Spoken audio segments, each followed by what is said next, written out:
Welcome to part 2 of the archetypes of the planets on the 24 Astro podcast. I'm not sure if this is going to be a part of just exploring the deeper significance of Venus, or if I'm going to go and continue on down the list. But this morning, it's 9 a.m. here now, and I just got very inspired to explore Venus. And this, for me, it's like identifying as a female, being a straight woman. This placement is very important for me, and I want to talk about this archetype in detail. And I want to premise this by saying that my journey as a woman has been very interesting as I do have a lot of charts, or a lot of placements that are very telling when it comes to the essence of the feminine being central for me. And I believe it's also like my south node in the 7th house being reflected by the masculine in my environment, feeling more safe in partnerships, since it's also in Taurus. And I do have like those kinds of aspects in my chart that do make this dynamic between the masculine and feminine very prominent. So I want to say this now so I don't forget it. I really like, one of my favorite books of all time is a book called She by Robert Johnson, which he is an author and a Jungian psychologist, and he has made a lot of books on the psyche. And he explores everything through mythology, so it's very easy to connect it to astrology. And this book is very thin. It's a very deep book. So I've read this book maybe like 4 times, and 4 times through all. Like, I've opened it and just read some parts a lot of times because it is so filled with wisdom. And this book explains the feminine psyche devolving over a lifetime, and it takes the mythology of Venus, of Aphrodite, the goddess of love, and explores it through a lens of what it means to grow up into a conscious adult and own your shadows from the feminine. And it's such a good book. I really recommend it for everyone. He also has a book called He, which is exploring the masculine. So it's perfect. It's such a good book. So please read it if you feel called. It is for real like one of my favorite books of all time. So just needed to mention it here. I want to explore Venus from this lens of it being the goddess of love. So Aphrodite in mythology. And in the shadow, we do have the feminine having a very big shadow, not because the feminine, like, it's not something that is wrong, like it's not someone's fault, it's just like the reality of how we are in the world right now. We have a lot of shadows in the feminine from the patriarchy, and that means we have these aspects of ourselves that we need to look at so that they can transcend. And the shadow aspects of the feminine is her, I would say, like bitterness towards the masculine principle of not being adored and loved in the way that it's supposed to. So this kind of bitterness towards the masculine results in a way that she wants to control the masculine. And one of like one hobby that I have. I love to watch dating shows and analyze the dynamic between the feminine and masculine. So I watched almost every dating thing on Netflix. So all of the Love is Blind, and yeah, it's just very interesting to me to analyze and understand the collective from that point of view, because you can really see the same themes carry out all through these series. It's always two people being very scared and having this like fragility in their core and wanting to be loved but not daring to. And some people have their coping mechanisms. Some people have hard times to commit because they're scared of being hurt, so they self-destruct, they're like close down. It's like all the time, it's the same thing happens all the time. And it's very interesting then to see it in different countries. Like recently I watched the one called Habibi and that one is very interesting to analyze, since it's a more traditional dynamic between the sexes. So it's not as internalized, like people don't play as many games. It's very vulnerable and like literal. So for example, there was a couple that he had a problem with the woman wanting to belly dance in front of others. And this is where it's this patriarchal view of women, as he sees that she is his, so no one can watch her. It's his possession. And she is okay with this because it's not like super alien in these types of cultures. And when following this couple, it's this jealousy game of him being jealous, and she likes it. She likes it because it shows her that she has him where she wants him to be. So she has this power over him.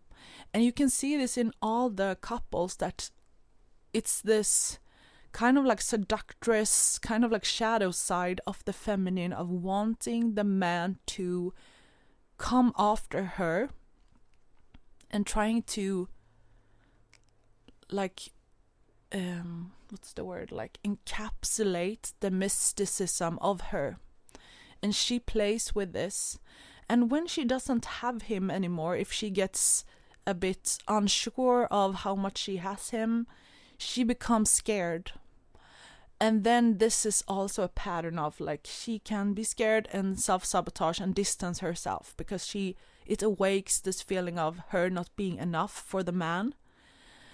And this is also like, if you watched like more of these, maybe like a bit more superficial dating shows, because Love is Blind, sometimes it's people that are open to being vulnerable because they are open to marriage. But if you're watching some people like like Love Island, or people that are more like, well, they are even, I would say, when it comes to partnership, how vulnerable you are and open to being hurt, that is the definition of vulnerability. The more commitment you are willing to take. So Love is Blind is kind of like, people are oftentimes open. Some people are not, of course, but most times they are. And then we have like Love Island and things like this, like Perfect Match on Netflix. Like you have these more superficial things, and oftentimes people that are on there, they're younger, and also they're more scared. They have very much commitment issues, and oftentimes that's the dynamic between the woman. Oftentimes she's very identified also with her looks, so if the man is not following her anymore and she's not feeling like she has a grip on him, it affects her self-worth. She becomes very insecure, and the jealousy arises. And it's the same dynamic all the time. It's so unhealthy. And that is one of the pandemics, I believe, that we have in this world. The distrust between the masculine and feminine, and our disability of being able to love each other. This is very... And what would help this, because we do have like so many years of the masculine being intimidated by the feminine. We can see this in the story of Adam and Eve. He doesn't trust the feminine because the feminine, Eve, took a bite of the apple and then seduced him into taking it also, and she gets blamed for this, and the distrust between the sexes start. Like the man doesn't trust the feminine anymore because she's the reason for him being weak, essentially. That's the portrayed image. And then it continues on, and then we have like so much history of this, of like the woman not being credible when speaking because she doesn't have the same credibility as a man. She's considered a witch if she talks too much about her intuition or her knowledge about God, and like this. It's so much like loaded things when it comes to the separation that happens religiously and historically. If we watch the past like 1,000 years, and it's really good to educate yourself on this to understand your femininity more. There's a lot of things you could do. You could watch documentaries on this. You could read books about this. There's very much like a lot of feminists being very angry about this, and that is the trap. If you become this angry, identified feminine about this, you will create the separation even more, and that is the opposite of what we need and what we really are longing for. Because the masculine have their own traumas also.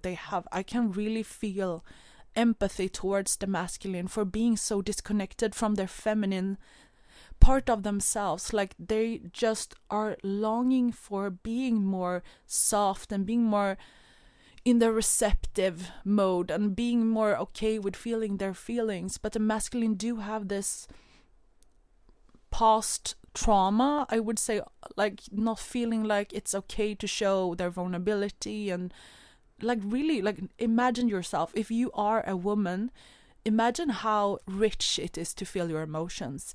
And with your cycles, we don't really have a choice to like close down our feelings. We can, and a lot of us do. We numb ourselves sometimes when we feel overwhelmed. But imagine a man doesn't have the cycles in the same way that we do. We continue on with, we follow and mirror the moon with our cycles. And the masculine doesn't have that in the same way. So they don't have that rich experience most times of being in their emotion. They don't allow themselves to feel sad. And imagine the feeling of being touched by something. It's such a beautiful feeling. It spreads from your heart and it takes over your whole being, and you feel connected to something bigger. Like the masculine, most times, of course, if you're with like a spiritual man and he's done the work, then it's easier. But imagine the majority of men don't have that experience. They don't allow themselves to have that experience. And to me, that is so freaking sad. That is so sad. So they do have their own things. Like they do have that disconnect also in them. And the big thing that we need to do to balance the masculine and feminine aspects, because we do have that also in ourselves. That is the biggest thing for a woman and man to realize, that we do have both of them in us. So here it would be good to, if you're not familiar with this concept, this is like the yin and yang energies internally. We do have that both in ourselves. So if you're not familiar with this concept, I would suggest maybe to Google or use AI and sit with this idea for a few days, because I don't think, even if I just say the keywords here for like the masculine and feminine, it won't land if you're not familiar with this idea. But to put it briefly, and also, of course, you can re-listen to this if you don't feel like it resonates now, because this is such important things to really get and understand in yourself, and this takes a long time. Okay, so to put it briefly, the feminine is this receptive, loving, just like passive, complex, mysterious energy. And oftentimes, if you're a female and you know this energy, it's in yourself, it gets awakened when you are in that mysterious, seductive energy with a man. But it is a dance, so it's not something that we should be in all the time. We can be in this energy for a while, and it can make us feel very feminine. And I hope you know what kind of energy I'm talking about. Everyone has different types of experiences of this, but it's this like non-linear kind of like flowy energy of the feminine, and the masculine energy is more like this linear, problem solving, active, doing, protecting energy. And we have both of them inside, but the most common thing is that we are in a couple, we project this masculine qualities onto our partner. And when we become too dependent on our partner, that they provide what we are needing in ourselves, we become codependent. And this is the danger. This is what we can witness in the dating shows, that we can see that these feminine beings, they don't have contact with that masculine structure in themselves, so they project it onto a man, and they feel like they need it in the man, because that's the only thing that they see or experience, that masculine principle. So that's when it becomes this like wanting to seduce, because they feel like they need the control over the man because they complete them. And oftentimes it's this man that's not really emotionally ready for it. That's the classic when we see a woman trying to seduce a man or like gain control over a man that's considered to be a player. And to her, it's the ultimate test, and she gets so satisfied for her ego when she succeeds to gain his attention over, especially if it's over another female, because that shows her that she's powerful. And this is where it becomes very toxic in the Venus Aphrodite energy. When she wants to seduce and control another man, especially if he's not emotionally ready, he just sees her as this goddess archetype. And when she has mounted him, when she has won his attention, he's not capable emotionally to hold her, to love her in the way that she needs, so he self-destructs. He might cheat on her or just run because he can't be in her presence, because she's too controlling. She needs too much of him. She's feeding on him. And now I'm talking very generally here. I'm making it very literal and to make a point. But that's the energy that we have when we have these females that really identify with their beauty and want to have that energy from the masculine, and especially if he's considered a player. And this is where Carl Jung has a concept called animus and anima, and this is the projecting energy onto the other sex. We see the masculine or the feminine in the opposite sex, and then we try to get in contact with it, with that energy through the mirror of another person. So for example, for a female, it would be projecting her animus onto a man and seeing that and needing to be mirrored in the man of her goddesshood. And this is not very healthy if we have or if we've chosen a partner that is not open or available to actually show us our goddesshood. The preferred way would be to realize that we're projecting our goddess onto another man. In his eyes, we're seeing the goddess in ourselves, and realizing what we're doing and taking back the power. Because what we're really trying to do, or what we are needing, is to experience ourselves and experience our wholeness.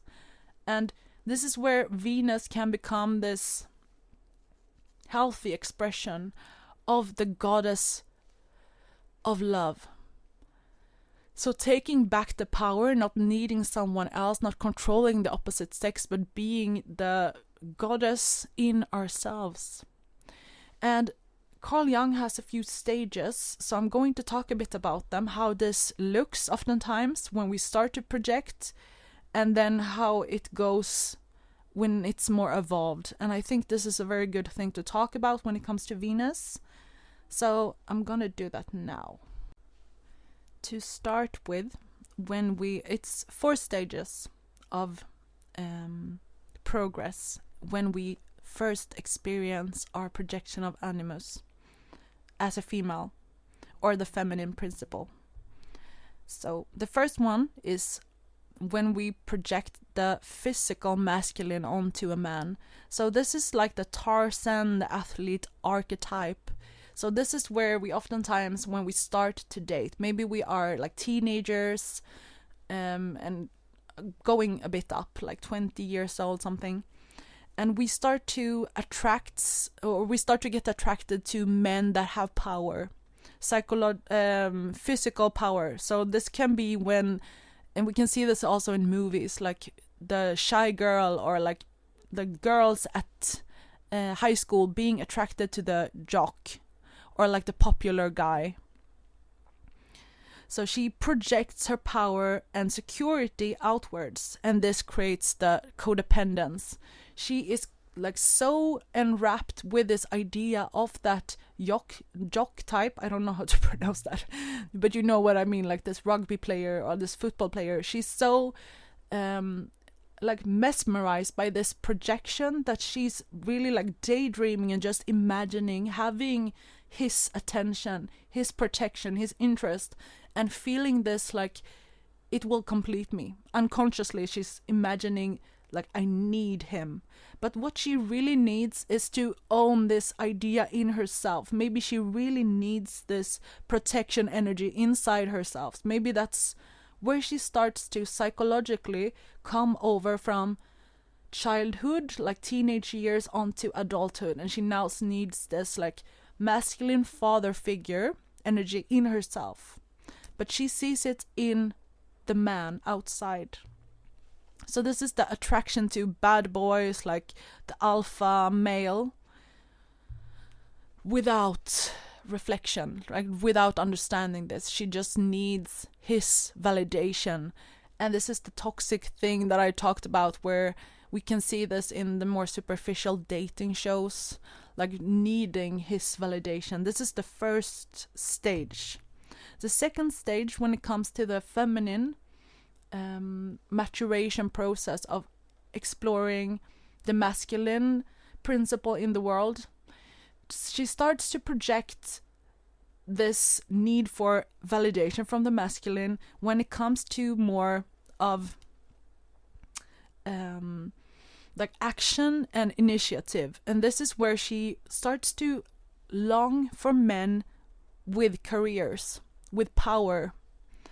And she starts to idolize men that have success and are intellectual, like powerful.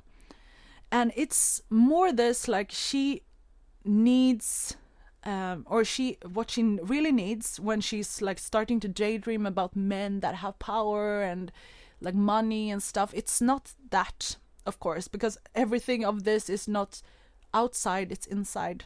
But what she really needs in this scenario is she started to explore more with above security. So she needs now in herself, she needs goals, and like she has this newfound will. So she is actually needing what she is wanting in him. So now the animus inside the female is wanting more like action, organization, and she's like this building career energy. So the shadow of this could be she has a very strong inner critic. She could become very self-critical from this like internal fatherly voice. And that's when she's projecting out what would be healthy for her onto other men. So that would be the fixation on men with like power and like they've already figured out how to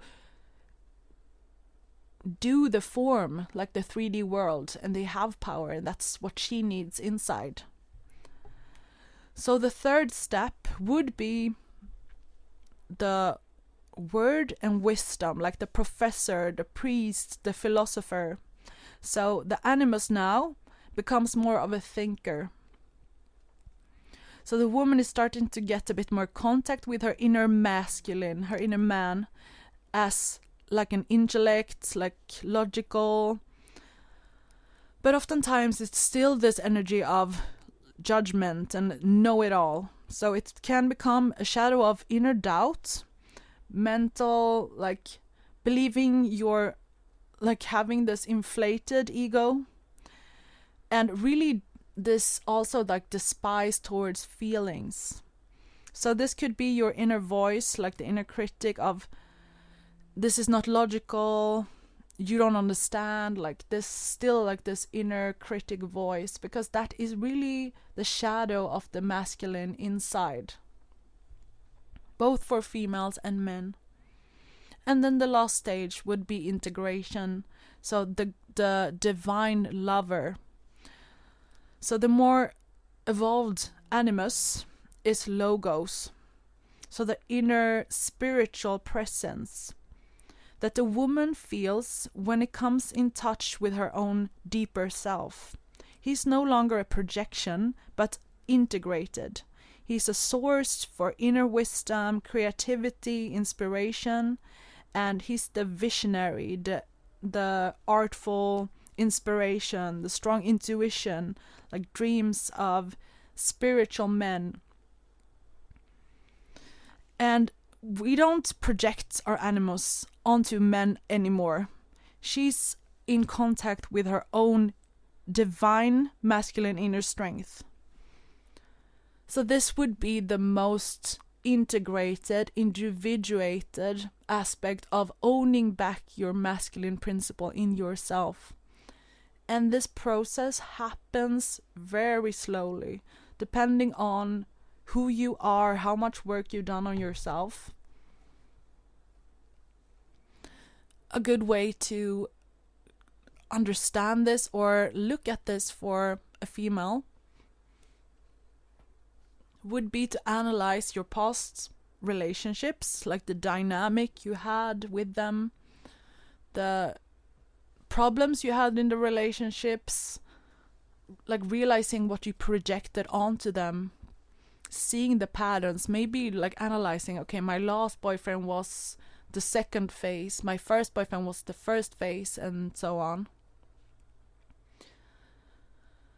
And then also, of course, analyzing your dad, your relationship to your dad, because we need that animus awareness as a female, understanding what we project onto other men. And it's so common for women to be so dependent on validation from men, like their looks, like their gaze, their words, and just giving away their power onto men. And this is a whole thing. It has its history of why it's like this. And my wish is really to understand that this is not something that you would want to do. You will not get fulfilled if you are daydreaming about a guy. Let's say you're fixating on a guy at work, because I've done this for a long time. Like, this has been such a big thing for me. as like someone who has a stellium in Pisces, I'm very daydreamy and like fantasy and stuff like this, and it's been such a journey for me when it comes to this, like not wanting to believe in what I'm saying now, because I had still a part of me that believed that it's not true. I need their validation in order to feel complete, to feel valuable, and that part is in denial because it doesn't want to take full responsibility and accountability for my own self-worth. And that is the Venus in the shadow. So honoring the part that doesn't want to hear this, realizing that it's a journey, that you can take all the time you want, and maybe exploring your Venus placement, like seeing what zodiac sign it is in, what house, and reading that book. The book that I mentioned in the beginning, I would really suggest to do that. Is it something else I want to mention here? So maybe, again, the higher expression of your Venus placement is something to be looked at. I always advocate for checking the shadow sides of a zodiac sign and then looking at the gift. Like, what is it trying to give you in its highest expression? Because we can go between these two. We can go between the shadow and then the gift. But what we want to do is learning so much about the shadows, how it shows up, because oftentimes the shadows are in the unconscious, so we're not even aware that we're doing it. But when we get awareness more and more, we can start to guide ourselves back to the awareness of what we are supposed to do instead. Like, it's kind of like coming out of a trance, like coming out of a sleep and then going on to the other side with our free will. So a good way would be to explore the shadow and the gift, particularly the shadow, and really like doing shadow work. A good way here could be talking to AI. I also suggest AI a lot because it's this dynamic thing that you can do on your own. And it's this like exploring like what is the shadow that could happen if I have Venus in Gemini in the 7th house, for example. And then having it tell you all the shadows that could be a potential thing. And then you can try and read through them and see if you can associate any particular pattern in your life that is reflected on this. And when that happens in your real life, in the future, you can get more awareness and realize what you're doing and then go towards the gift. So on top of this, on top of the Venus placement, because Venus is how you relate to other people, to be in your feminine would be to try to do your Venus in the highest expression, but also learning more and more and more about your moon placement to get in touch with your true femininity. Another thing here would be to check your Black Moon Lilith placement, because the Black Moon is the patriarchal's shadow. So understanding where you have shame. I like to use the word shame when it comes to Black Moon Lilith, because shame is the social conditioning tool that we use to really like raise or condition our society onto following the norm by fear. I think I would want to do some more like, or a new updated Black Moon Lilith video in the future, but I do have a few videos on Black Moon Lilith. But exploring the Black Moon Lilith is also something that I would really recommend to get more awareness, to feel like, where do I have this wild feminine essence that I'm really repressing onto the shadow, and how can I start to have more awareness when this happens in my life and start to include it more in my experience. Because that is what we want to do. We want to include everything in our experience and not repress certain parts of ourselves any longer, so that we can become more whole as a person. And this is what the soul really is longing for, being more whole, being more you. So, let me see if I can come up with something else that would be good to mention here. I really think exploring the Venus is super important to have a more like healthy relationship to your femininity, especially for women nowadays. Yeah.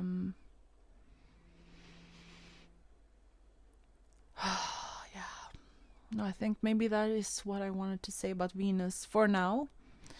It might change. I do find this topic very interesting for some reason. I don't know why. It's just like, yeah, maybe if you want to get more in contact and have more awareness about the shadow side of the feminine, I would suggest like watching dating shows, like watching these, like the patterns and dynamics that happen in these more maybe superficial, like Temptation Island, Love Island, these types of series would be something interesting, and then trying to see how the animus and anima projected onto each other. Because also something very interesting, I don't know if it's the best thing to mention here, but the masculine also projects the feminine onto the women. Maybe that is actually good to mention here so you get the understanding. Okay, 1 second here. I have to collect myself. Alright, so there are 4 stages also for the masculine to project the anima, so the feminine principle, onto women. And it goes through very similar phase. So we have the first stage, which is Eve. So the physical, the physically like satisfying woman. So she listens to him and she does what he wants her to do. So she just is the secondary gender. She like obeys him. And then the second stage would be it's 4 stages coming, like the names are from history, but Helen, the beautiful and inspiring but dangerously seductive woman. And this is the dynamic between the feminine and the masculine that I mentioned earlier. Like the woman being in her Helen energy of trying to seduce the man, and she projects like the Tarzan archetype onto him. So the woman is in her first archetypal phase, and the Helen is the masculine is in his second stage of maturation. He's projecting that like seductive energy onto her. And the third stage for a man would be Mary, the spiritual and morally like elevated woman. So she becomes this like Virgin Mary archetype of the more holy aspect of the feminine. And then the fourth would be Sophia, the all-bearing wise woman, the integrated anima. So that would be the man that's done the work, that's done the spiritual work, that has now contact with his divine feminine goddess energy inside. So he has the relationship to his intuition of Sophia being the goddess of wisdom. And it's the same thing as when we work with astrology. The archetypes of the planets are objectified, so it's easier to relate to. But when we're talking about them internally, it's not like it's like women like leveling up internally. It's like these are energetic patterning that happens inside the man, but we put names and like some type of picture on them so that we can communicate with these versions inside. And that's the same that we do with astrology, like the planets. So when we talk about Venus, we talk about this that I'm talking about in this podcast, but she's symbolized in the mythology of Venus, and we're working with her through what's been projected up onto the heavens and then carried on forward with mythology and astrology and history. And this is how we can carry on wisdom to other generations. So if we would do a bit more deeper here with the 4 stages from a man who projects onto the feminine. So Eve, then, the first stage, the bodily, like mother-bound feminine archetype that the man can see in the woman that he's projecting onto, is that she's representing the biological woman, the deep mother, that the one that gives him like nourishment, safety, and sexual satisfaction. She's often the first anima that the man projects onto the woman, and she is promising him bodily satisfaction and like care and safety. And the shadow here can be that the man is stuck in his childish codependent relationship to the woman. He becomes this consuming of the energy of the woman. He becomes like nourished by her. And this is not very attractive type of dynamic for a man and a woman to have in their relationship. So that would mean like the man is kind of like seeing unconsciously the woman, his partner, as a mother. He becomes a bit codependent to get in touch with his own masculine integrity in this dynamic. So he searches for women that takes care of him or that dominate him sexually. He's scared of women that have power over him and would react to this by control or escaping. Sex becomes a way to avoid the emotional intimacy. He doesn't love women. He loves how they make him feel safe and alive. And this is deep stuff. Like, this is a lot of what happens when it comes to the dynamic between the sexes.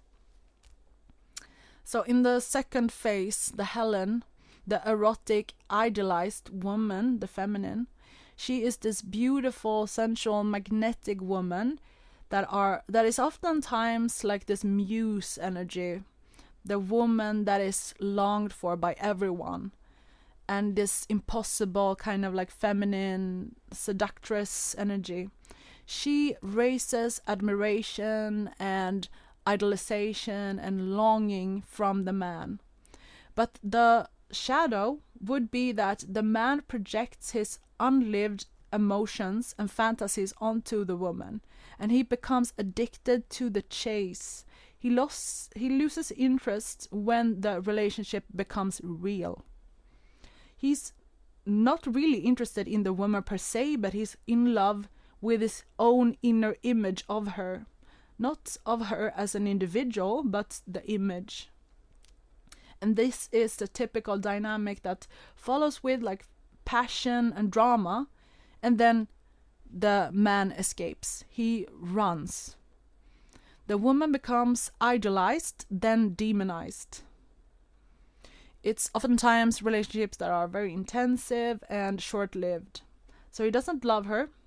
He loves the goddess version of her. And then the third stage, Mary, the moral and spiritual woman. And Mary here, the symbolic thing is that Mary is the purity, the loyal, the spiritual love symbol. Oftentimes very like innocent and also put on a pedestal. Here the man starts to understand the woman's psychological and emotional depth. And the shadow can be that the man starts to really not be as interested in the sexual contact anymore. He projects his sexual urges as unpure.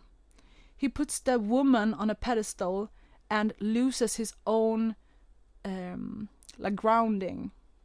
He feels unworthy or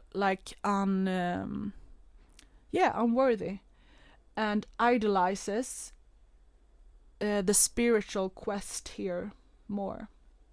He's scared of the woman. He's wanting to protect her and has her as a symbol for his own virtues. He loves the woman as a symbol, not as a human. And then in the most integrated stage, when it's the Sophia, the wise and holy feminine, the anima integrated, Sophia is the wisdom herself, the feminine that has the existence of both dark and light, spirit and flesh. And she's no longer projected, she is integrated. So the man has met with his own shadows, he's mourned his illusions of the woman being the one that completes him. So the man loves now the feminine. He is emotional, sensual, present, intuitive, receptive, without losing himself. He's still drawn towards women, and he sees them as subjects, not objects anymore. So he now loves the woman for what she is, not for what she does for him. And this maturation process is something that takes also a long time and needs to go through in order to come to fullness, to integration, to individuation. And this is something that also is good for the woman to be aware of, that the man can project this onto her. And to realize that it's not someone's fault, it's something that has to happen for us to come into a more full being. So, I think this will be the Venus video, the extension podcast episode of just the Venus, because it's so important, and I think I will talk about this again because it's so interesting and fascinating and such a important issue to talk about. Maybe I will touch briefly on this when I do my updated Black Moon Lilith video. But yeah, so please leave a comment if this resonated for you, and thank you for listening, and I'll see you in the next video.